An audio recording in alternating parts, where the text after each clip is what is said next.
Good morning everyone. आज का topic है मौर्य साम्राज्य के पतन के कारण। चंद्रगुप्त मौर्य ने जिस मौर्य साम्राज्य की स्थापना की थी, जो प्रशासनिक ढांचा खड़ा किया था और जिसे अशोक ने पराकाष्ठा पर पहुंचाकर स्थायित्व प्रदान किया था, वही साम्राज्य अशोक की मृत्यु के पश्चात केवल 52 वर्षों में विलीन हो गया। अशोक की मृत्यु के बाद जिस तरह वंश समाप्त हुआ, वह प्रायः नाटकीय है। साम्राज्यों के पतन के अधिकांश उदाहरण में राजनीतिक अवनति से बहुत पहले अधोगति शुरू हो जाती है, लेकिन मौर्यों के साथ ऐसा नहीं हुआ। वहाँ आधी सदी वहाँ आधी सदी के भीतर ही अवनति पूर्ण हुई। मौर्य साम्राज्य के पतन में निम्न कारक उत्तरदायी थे। प्रथम, ब्राह्मणों की प्रतिक्रिया।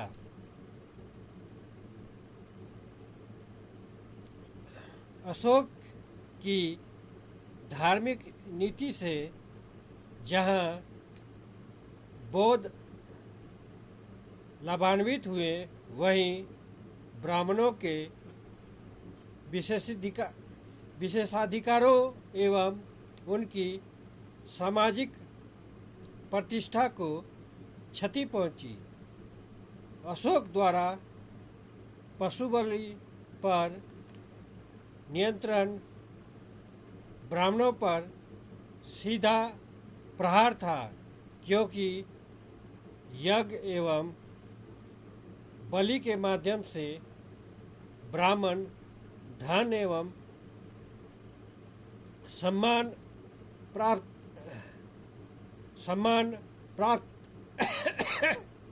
प्राप्त करते थे। धम्म महामात्रों की नियुक्ति अशोक द्वारा दंड समता एवं व्यवहार समता की स्थापना के लिए, जो ब्राह्मणों के लिए विशेषाधिकारों पर कुठाराघात था।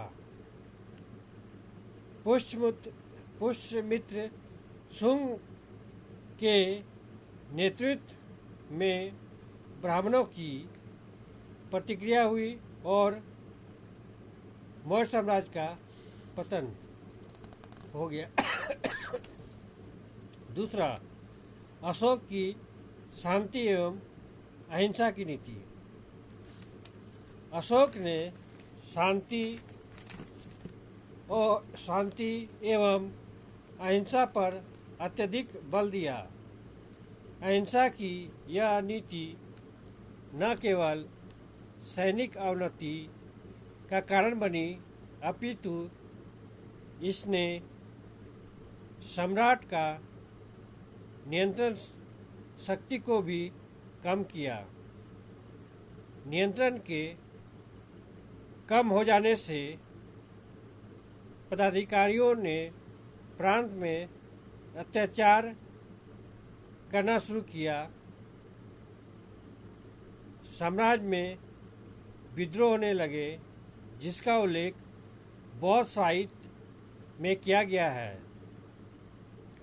शांति एवं अहिंसा की नीति ने अशोक के उत्तराधिकारियों के मन में गहरा प्रभाव डाला और वे पूरी तरह से निष्क्रिय हो गए। फलतः विदेशी आक्रमण का सफलतापूर्वक सामना नहीं कर पाए। तीसरा, जटिल नौकरशाही।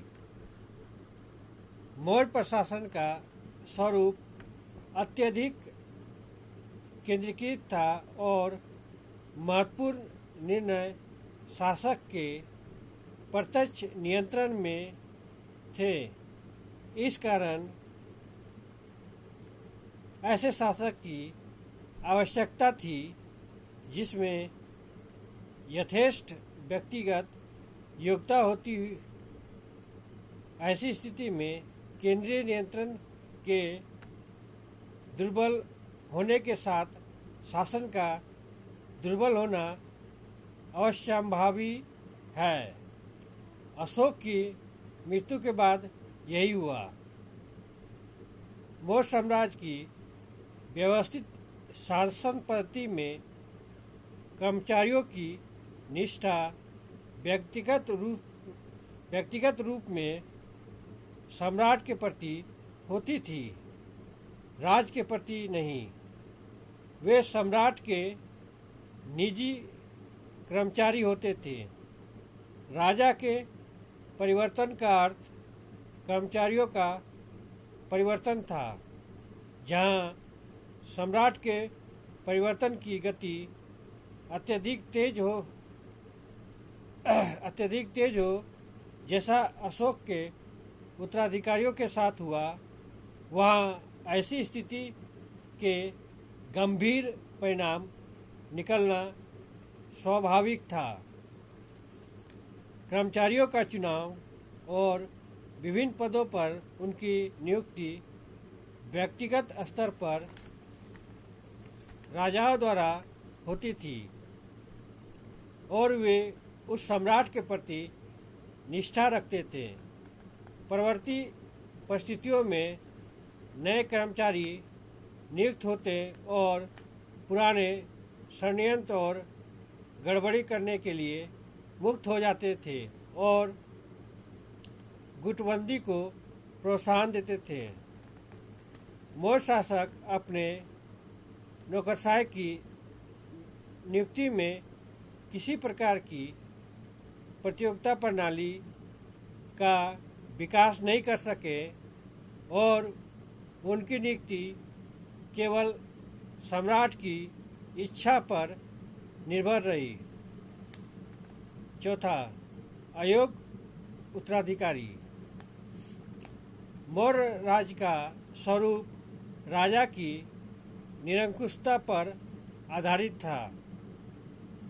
ऐसा शासन तंत्र एक ऐसे शासक की मांग करता है जो साहसी, दूरदर्शी, प्रजापालक, अपने उत्तरदायित्व का निर्वहन करने वाला तथा निर्णय करने की क्षमता से युक्त हो। अशोक में ये विशेषताएं मौजूद थी और ये उसकी निजी खोज थी। कोई भी योग्य एवं निरंकुश शासक, चाहे वह कितना भी कुशल या दूरदर्शी हो, अपनी इन विशेषताओं को उत्तराधिकार के रूप में उत्तराधिकारियों को नहीं दे सकता। अशोक की मृत्यु के पश्चात जितने भी उत्तराधिकारी हुए वे योग्य नहीं थे। साम्राज्य की उभरती हुई समस्याओं का समाधान करने में अक्षम थे। फलतः साम्राज्य का विघटन हो गया। पांचवा, राजकोषीय दबाव। मौर्य राज पैतृक निरंकुश राजतंत्र पर आधारित एक विस्तृत श्रेणीबद्ध नौकरशाही तथा कल्याणकारी कार्यों से युक्त था। शासन के स्वरूप को संचालित करने के लिए एक सुदृढ़ राजकोषीय नीति की जरूरत थी, जिसके तहत व्यापक करारोपण किया गया, आपातकालीन कर भी लगाया गया।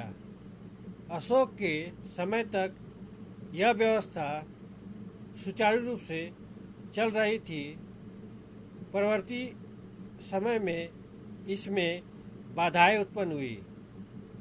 राजस्व के अन्य स्रोतों की पहचान नहीं की गई। वेतन और निर्माण कार्यों पर व्यय जारी रहा। इससे राजकोष पर दबाव बढ़ा। फलतः सिक्कों का अवमूल्यन किया गया।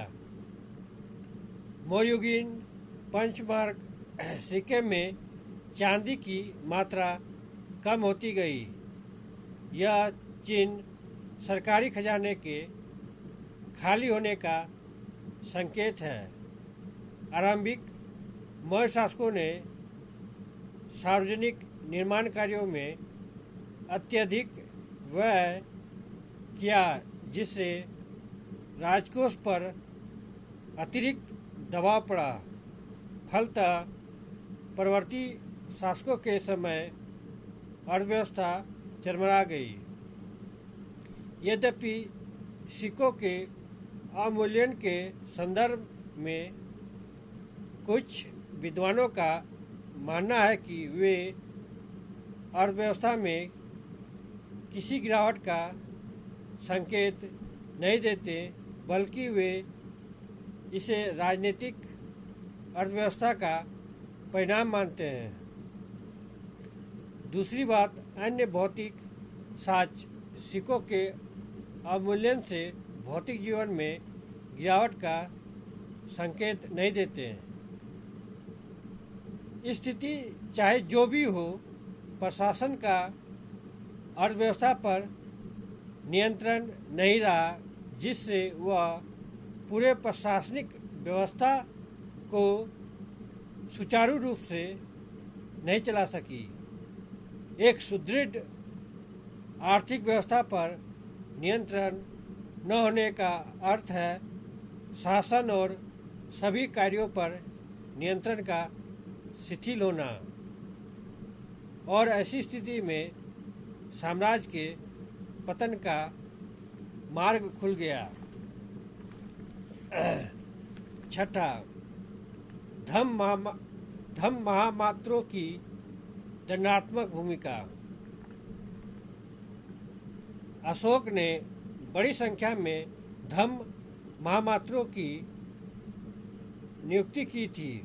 कुछ विद्वानों की मान्यता है कि अशोक के शासन के उत्तरार्ध में ये अधिकारी बड़े शक्तिशाली एवं दमनात्मक हो गए थे। अशोक ने स्वयं महामात्रों के नाम प्रथम शिलालेख में, जो धौली एवं जोगढ़ में स्थित है, निर्देश दिया कि उनको दंडात्मक नहीं बल्कि न्यायशील एवं मानवीय होना चाहिए। फिर भी इसमें संदेह नहीं कि अशोक का प्रशासन पर कड़ा नियंत्रण था, लेकिन बाद के राजाओं के विषय में नहीं कहा जा सकता। सातवां, अन्य भौगोलिक संस्कृतियों का उदय। आर एस शर्मा का मानना है कि मगध साम्राज्य का विस्तार कुछ श्रेष्ठताओं पर आधारित था, परंतु साम्राज्य के विस्तार के साथ ही मध्य भारत, दक्कन, कलिंग में भी लोहे का प्रयोग, अतिरिक्त उत्पादन, सिक्के का प्रचलन, व्यापार वाणिज्य का विकास आदि होने से साम्राज्य का केंद्र गंगा घाटी अपना महत्व खो बैठी।